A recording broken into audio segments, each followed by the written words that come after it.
The annexation of Punjab. Punjab was now the only large and independent state left out of the British control. In 1802, Maharaja Ranjit Singh made himself the chief of Amritsar. He was truly called the Lion of Punjab. He had signed a treaty of perpetual friendship with the British. He also maintained an efficient army and employed Europeans in his state. After the death of Ranjit Singh in 1839, there was unrest in Punjab, which was caused by the agents of the British, who could never tolerate a strong state on their frontier. During the unrest, three sons of Ranjit Singh were killed one after another, and the youngest son, Dalip Singh, was put on the throne. Since he was a minor, his mother, Rani Zind Kaur, became his regent. The British saw it the right opportunity to forward their plan of annexation of Punjab.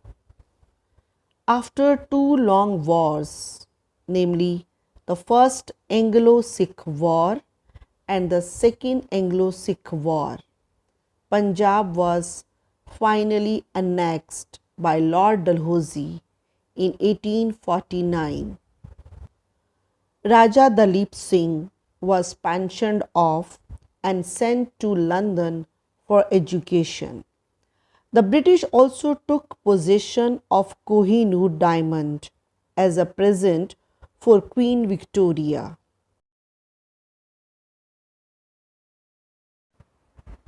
The defeat of the Marathas in the Third Battle of Panipat in 1761 had already provided the stage for the success of the British in India. Soon, many more native states came under the British control.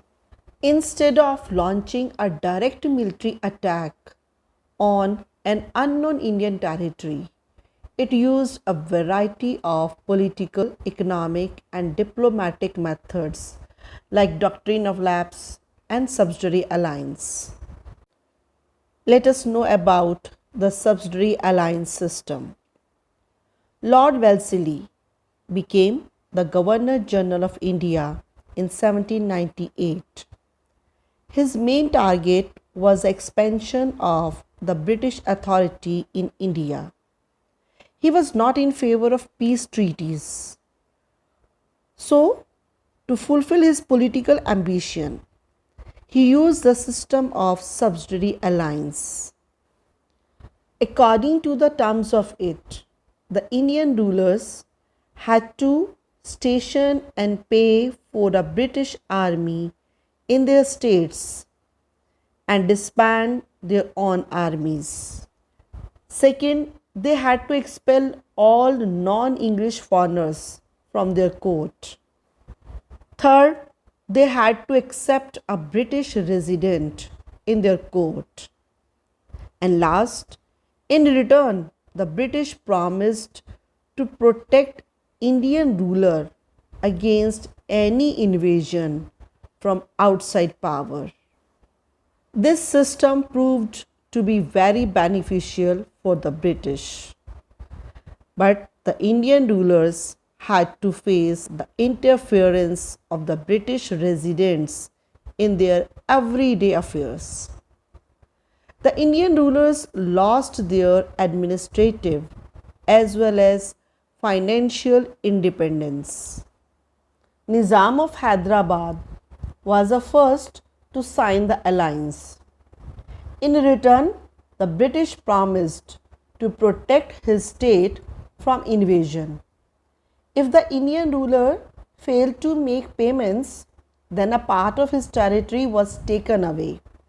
For example, the Nawab of Awadh had to give half of his territories to the company in 1801 because he failed to make payments for the subsidiary force.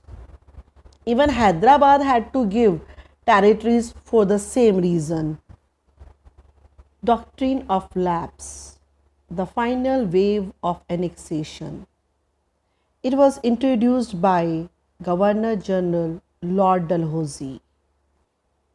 According to this doctrine, if the ruler of a protected or dependent state died without a natural heir, his state would automatically lapse or pass to the British Company.